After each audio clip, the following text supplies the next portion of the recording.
Sadnam. We are Jen and Ramtin from Heart Center Revolution. Our intention with this podcast is to share the best of Kundalini yoga and conscious living with you so you can live a more heart-centered life. Satnam, and welcome to episode 40 of the Heart Centered Revolution podcast. In this episode, we're going to share just the tip of the iceberg about the life cycles that we learn about in Kundalini yoga. Now, understanding these life cycles can help you see periods of transition or change through a different lens and maybe give yourself a little more patience and grace as you deal with some of the major life cycles and transitions we go through. But this will all make a little more sense after the episode.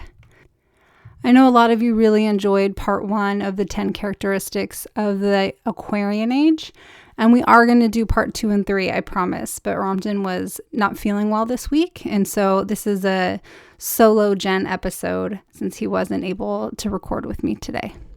And then at the end of the episode, we're going to continue our exploration of segmented breathing pranayama techniques. And the one for today can help you calm yourself and to let go of things like blocks that are no longer serving you. And in some of our conversations with listeners, we have heard the request for a way to help support the podcast. Since we don't have ads, some listeners have requested a way to kind of help keep things going and to give back. And I finally got that stuff set up. So I'll share you how you can do that if that speaks to you at the end of the episode. All right, but for now, let's jump into the topic of today, which is life cycles. Now, this is what I found to be one of the most interesting concepts when we were going through teacher training. It just kind of gives you some insight and a framework to understand the flow of life. And the overarching premise of, most yoga and most spiritual practices is this idea that we are spiritual beings having a human experience. So we are both divine and earthly.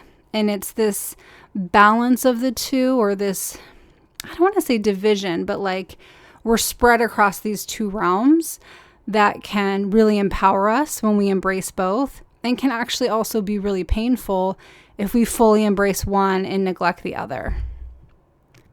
Now, most yoga traditions also embrace the idea of reincarnation, where you have multiple lifetimes. Some belief systems even have multiple lifetimes. So you could be on like your 1,000th human life. And the idea being that each time you come to this planet or come into a life, that there are opportunities to grow and to learn and to re-experience your union with the divine. It's like when you're born, you forget that you're connected to everything. And then part of your duties or your purpose here as a human being or as a spiritual being having a human life is to remember that connection and embrace that connection and remember how beautiful and divine you are as a human being. But as I was alluding to earlier, it's also important that we not minimize or let go of our humanness. We're not perfect. We have emotions. We have fluctuations, we get in bad moods, we make mistakes, we have bad habits. Like all of this is part of our earthly human experience, and they're all actually opportunities to elevate ourselves. They're kind of like mirrors reflecting us where our blind spots might be. But I'm kind of getting off track here, so I'll circle back around to the cycles. So the idea is that our human life from birth to death is one life cycle. That's one big cycle, like it's a destiny cycle. So that's one big opportunity for us to get more and more alignment with the destiny of or the unique destiny with our soul. And then within that life cycle, this one human life cycle, there are 3 other types of cycles that are happening. I mean, there are more, of course. There's your circadian rhythm where you're awake and go to sleep. That's a cycle. There are menstrual cycles. Like there's cycles run the natural world that we're a part of here on Earth. They run the cosmos as well, right? Everything is cyclical. Everything comes back around to where it started. And even though it's back where it started, that object or item or thing or planet or whatever has also gone through some changes over the course of that cycle.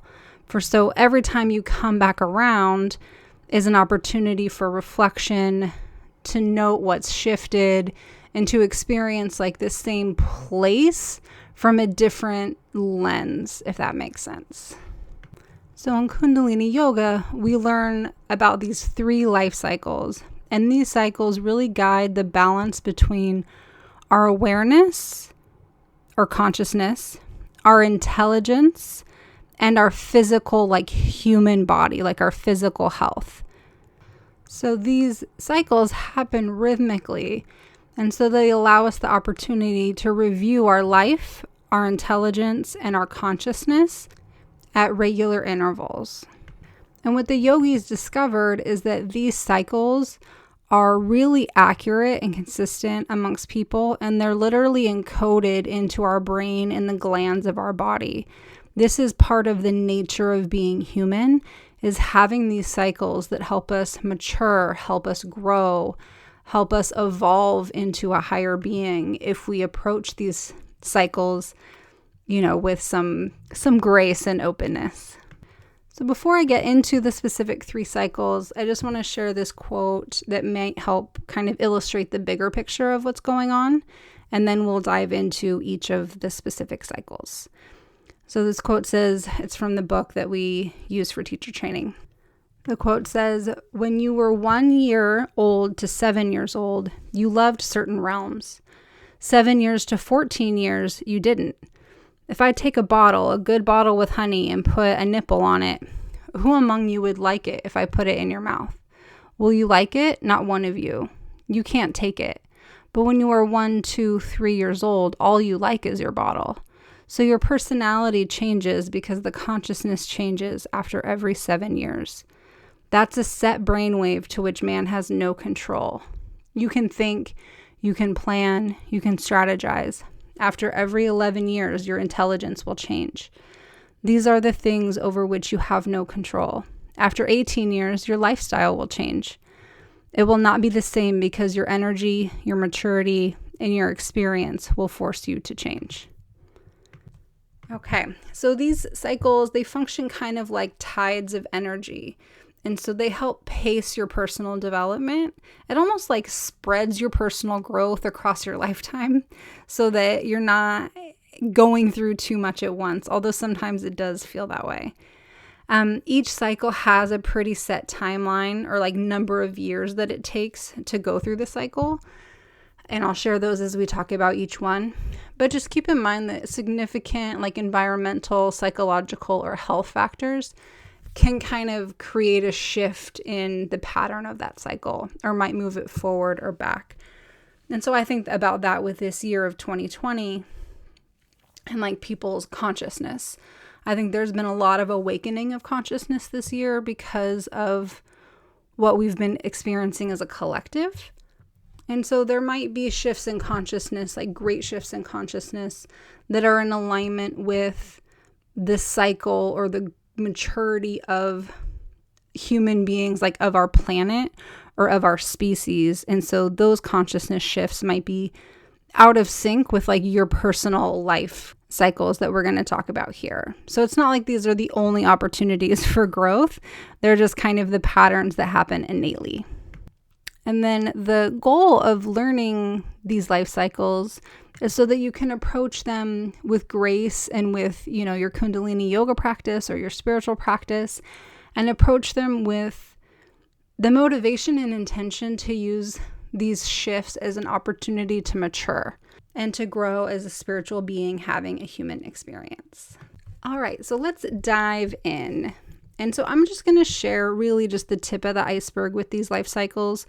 There's actually like whole level 2 courses, which, level 2 courses are like 2 or 3 full weekends where they really dive deep into these. So if you're interested in that, you can look at the episode website for this. You can look at the post for this episode, heartcenterrevolution.com/episode 40.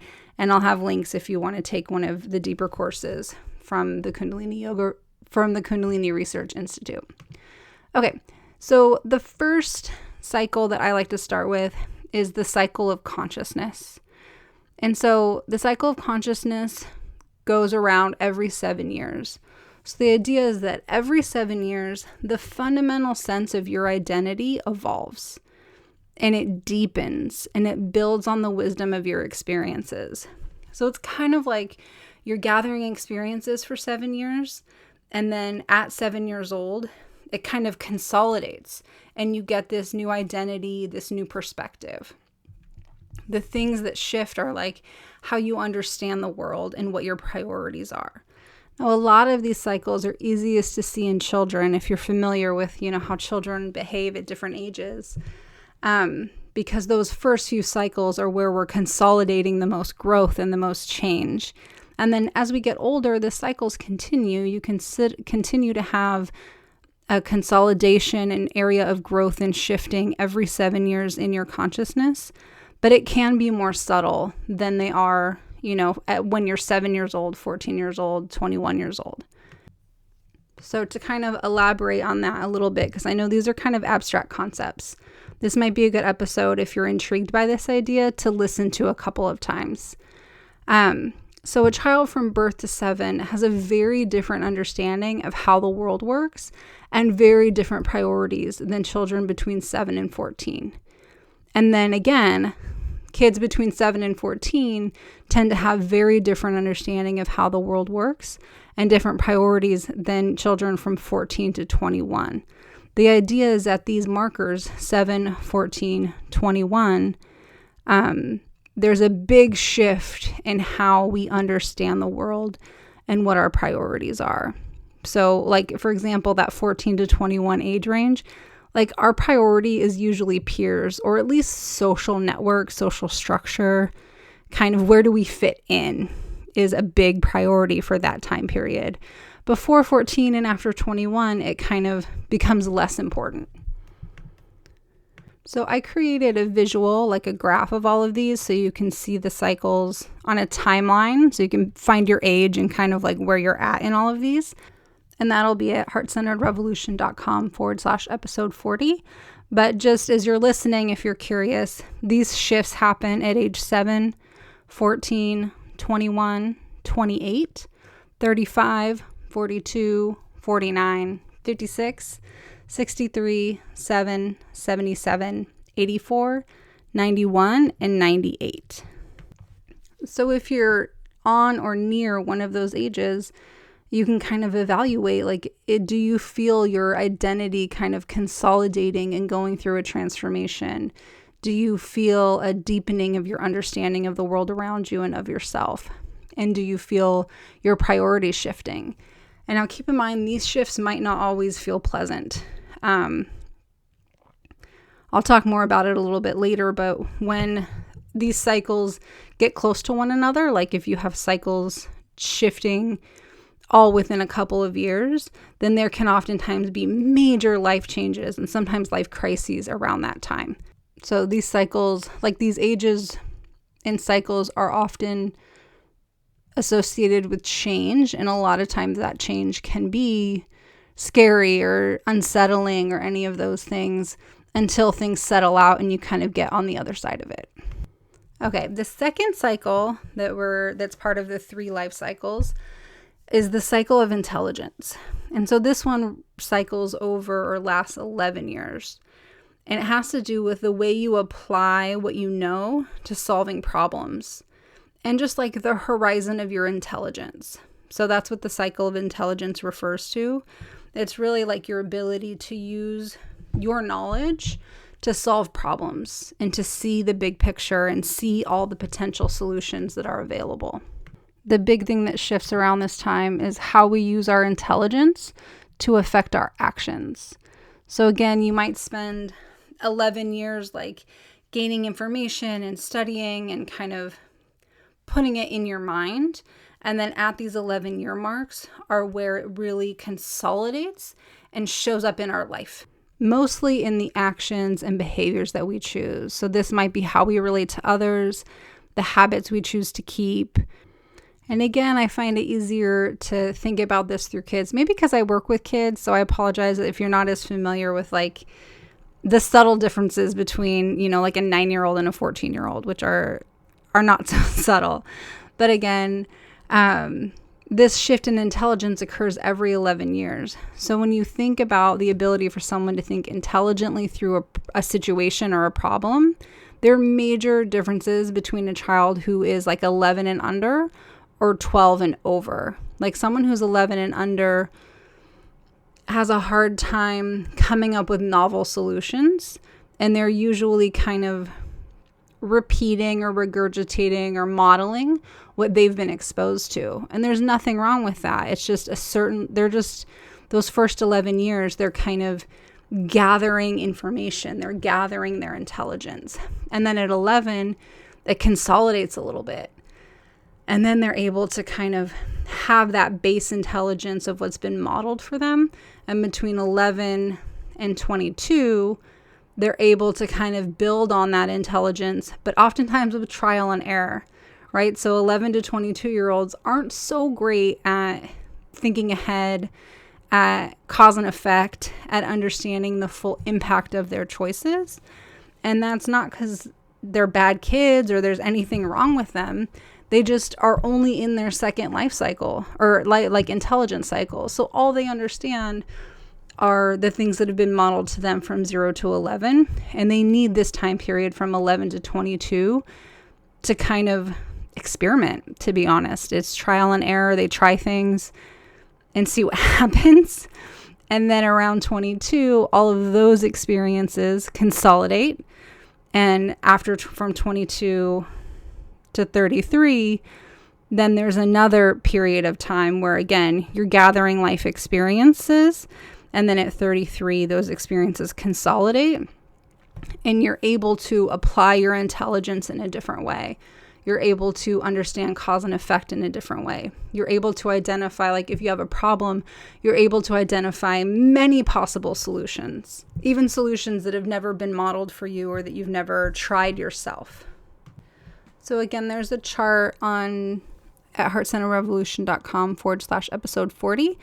But just since you're listening, this shift in intelligence happens, or like how we use our intelligence happens at age 11, 22, 33, 44, 55, 66, 77, 88, and 99.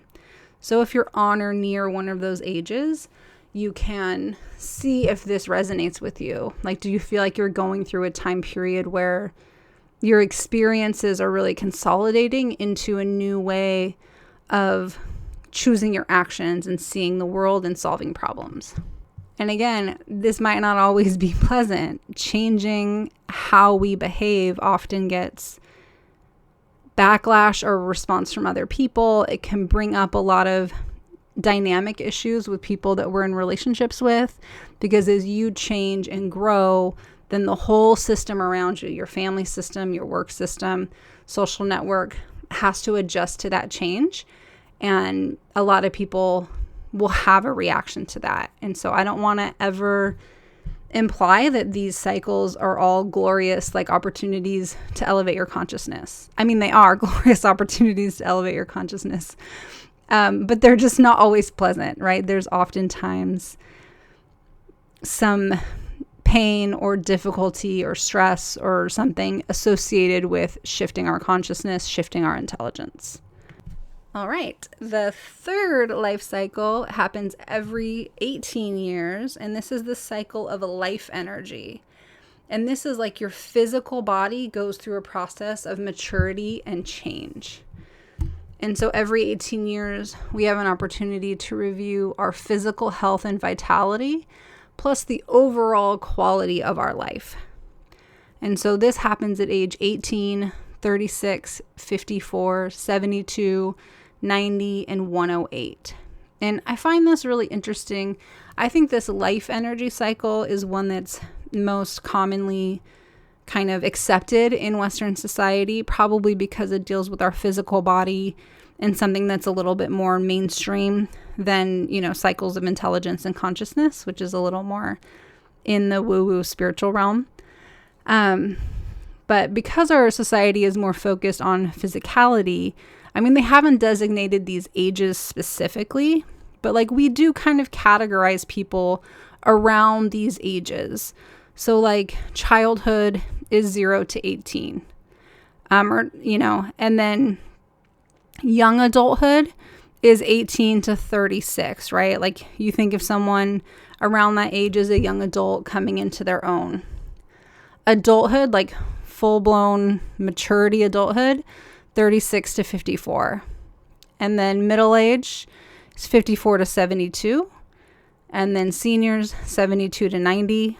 And then 90 and older are our elders. And so, again, while those specific ages aren't called out in our society, we kind of, when it comes to like vitality, physical health, like what we expect of our health and our body and our like athleticism, and then even like the quality of life, we kind of think in those terms of being a child, a young adult, an adult, middle-aged, a senior, and then being an elder. So those are the 3 cycles, and they're really interesting if you happen to be at like one of the ages that is transitioning and just kind of using the cycle as a lens through which to see what's going on in your life, particularly if you're experiencing some turmoil and change. But where things get really, really interesting with these life cycles are the clusters of time, like I alluded to earlier, where all 3 cycles of life are changing over within a few years of one another. We also call this like a major phase transition.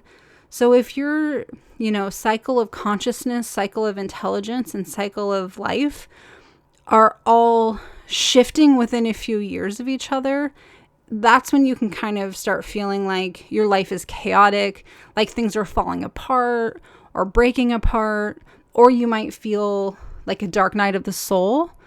Or on the other side, if you have tools and you're looking at it through a spiritual lens of growth and you're not too attached to things staying the same, these are amazing times of like awakening of consciousness and rebirthing and letting go of what wasn't serving you before and kind of stepping into a new, more expanded way of living. So to be more specific, these times when all 3 change around the same age, I'll tell you that these are the major phase transitions. So 1 is at 18, 21, and 22, the 3 cycles shift. At 33, 35, 36, all 3 flip over. 54, 55, 56, all 3 flip over. And then 88, 90, and 91, all 3 flip over. I always find it interesting, this like 18, 21, 22 major phase transition, right? That's just you're coming into adulthood. And then the other one, the 54, 55, 56 one that's our midlife crisis, because we're just like shifting and reevaluating all these areas of our lives in such a short period of time. And so you get what can be called a midlife crisis. So again, these major transitions are times when your awareness, your values, your intelligence, like how you even choose your behaviors, your energy levels, and your relationships, like all shift in a relatively short period of time. And so it can feel very disconcerting. These major life transition periods often correlate with major life changes. So often marriages, divorces, starting school, shifting your career, having children, kind of shifting your lifestyle, maybe like quitting using substances, being called to move across the country. Like these types of things, these major life transitions tend to happen during these major phase transitions. They don't have to, of course. You'll have big life moments at other times in your life.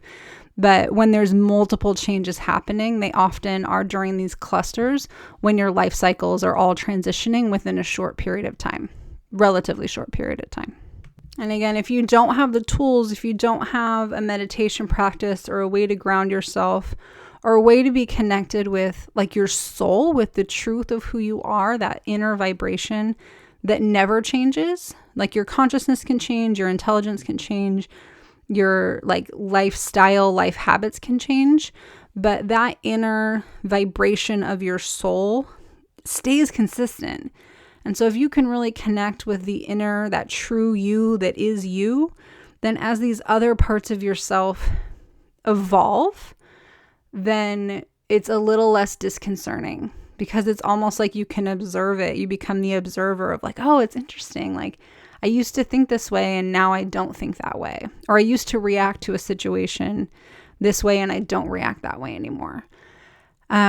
Without feeling like you're losing yourself or losing your identity. You can kind of observe the shifts from the really solid core connection with your inner self, with your Satnam. All right. And I can illustrate a little bit about these major phase transitions. So right now, as I'm recording this, I'm 39 years old. And so my most recent major phase transition was the 33, 35, 36 time period.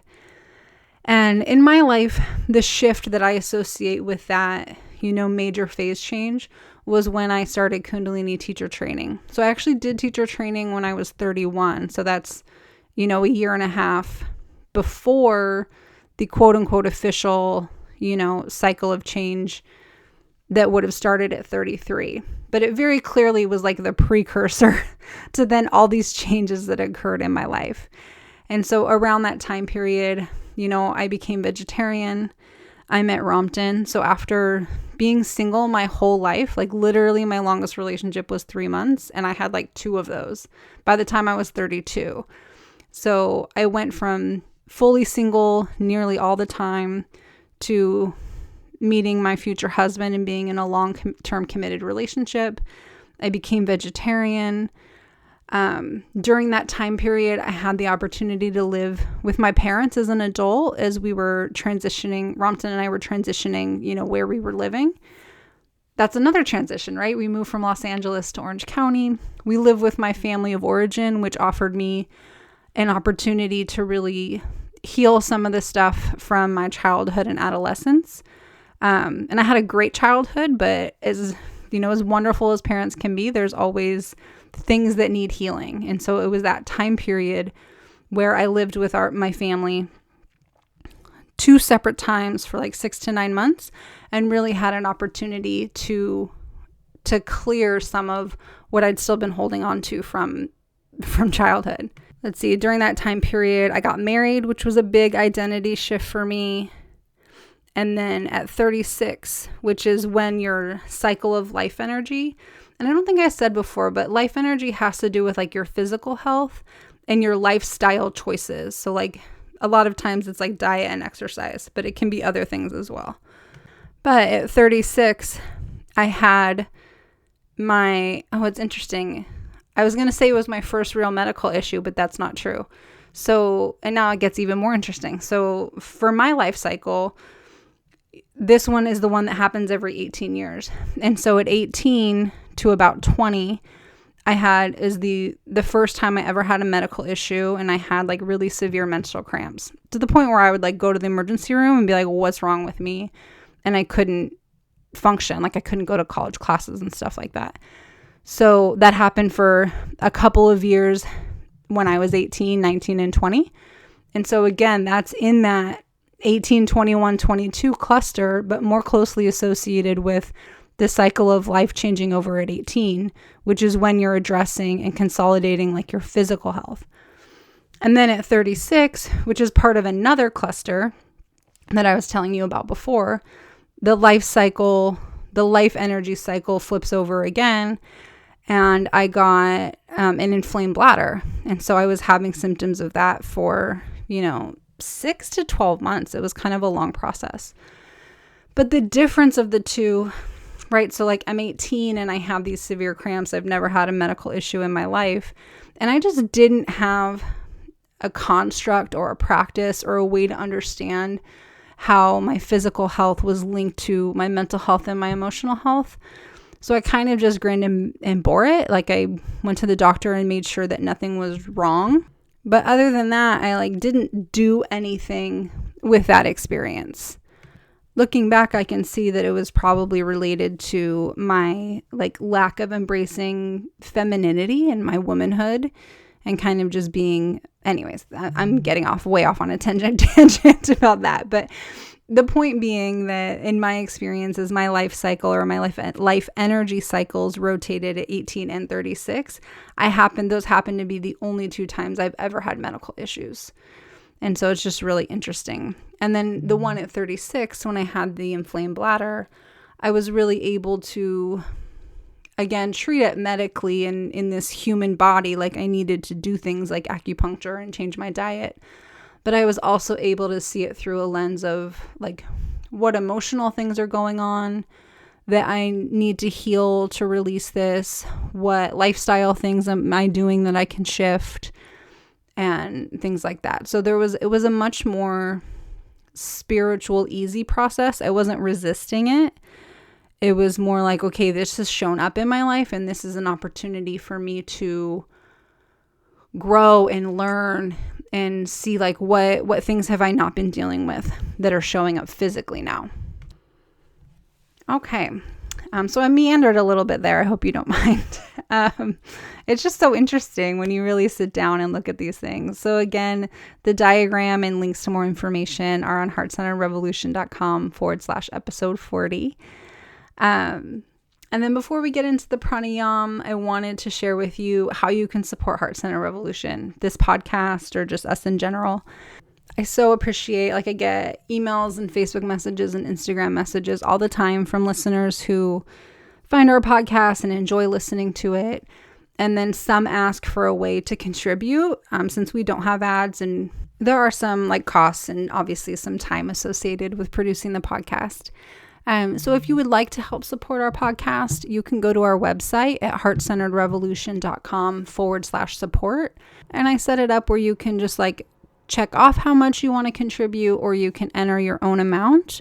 And trust me, any contribution is so valued and appreciated. I really love doing the podcast. Some weeks it's my only opportunity to teach. And so this is a labor of love, but I do appreciate some students' desire or some listeners' desire for it to be kind of a give and take instead of all one way.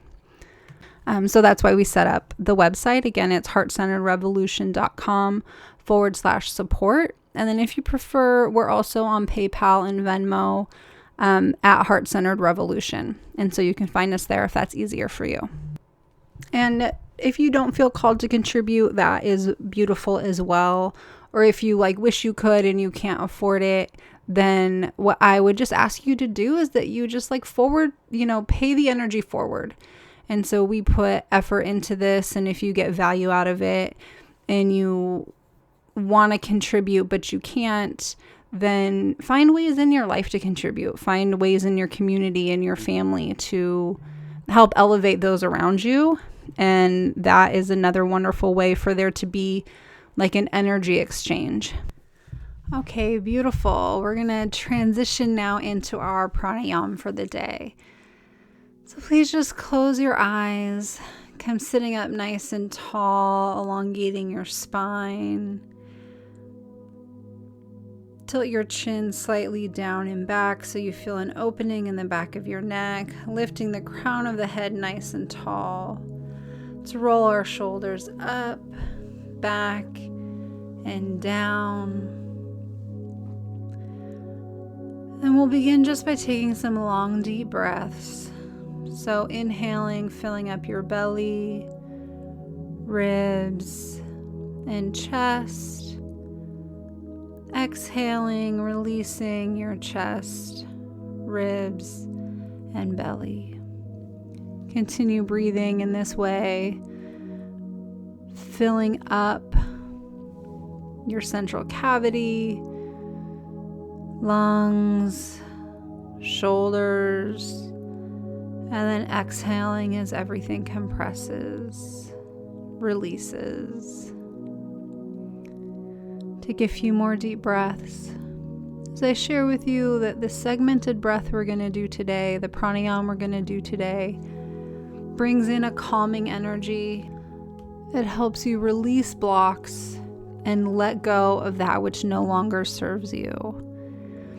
This is going to be a segmented breath where we break the inhale and exhale into equal parts. And so they sound like sniffs. So the inhale, we're going to break into 4 parts. So it'll sound like this. And then the exhale, we're going to break into 8 parts.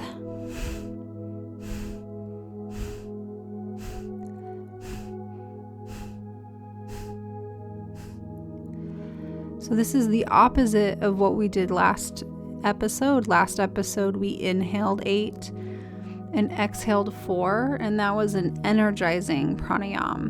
And this time, we're going to inhale 4 and exhale 8, which is a calming pranayama. So let's take one more long deep breath together, inhaling deeply. Exhale completely, all the breath out. Now inhale in 4 sniffs. 1, 2, 3, 4. Exhaling 8. 1, 2, 3, 4, 5, 6, 7, 8. Continuing in that pattern, inhaling 4. You can still keep in mind the sensation of that long deep breath because you want to get a complete inhale, fill up the entire body cavity, even though it's only 4 sniffs. And then exhale completely with 8.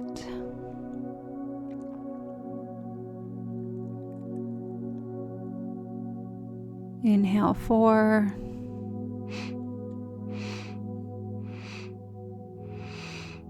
Exhale 8.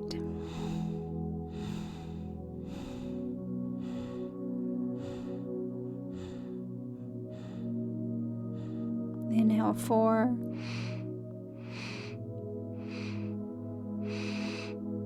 Exhale 8.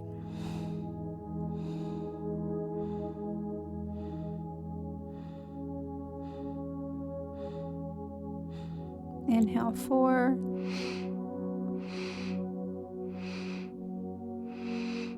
Exhale 8.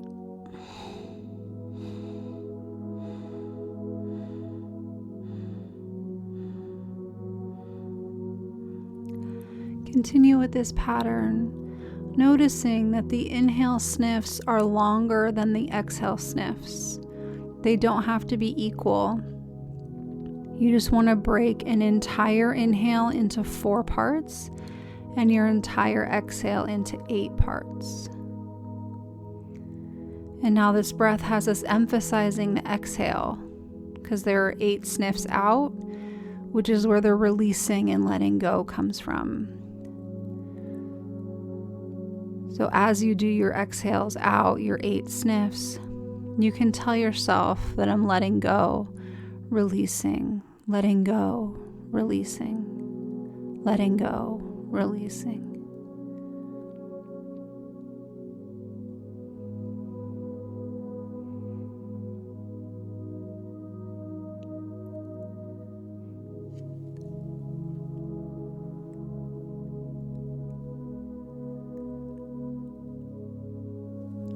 Now, if this breathing pattern gets difficult and you lose your breath or lose your rhythm, just take a break, take a couple of long deep breaths, and then try it again. Inhaling 4.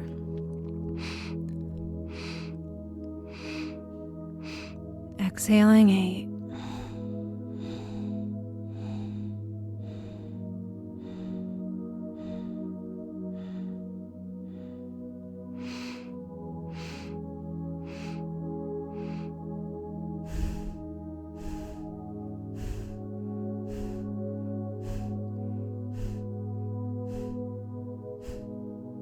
Let's do one more round, inhaling 4. Exhaling 8.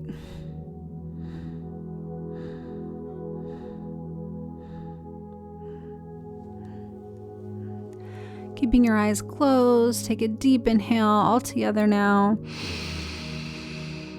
Suspend your breath gently for just a moment, and then exhale completely.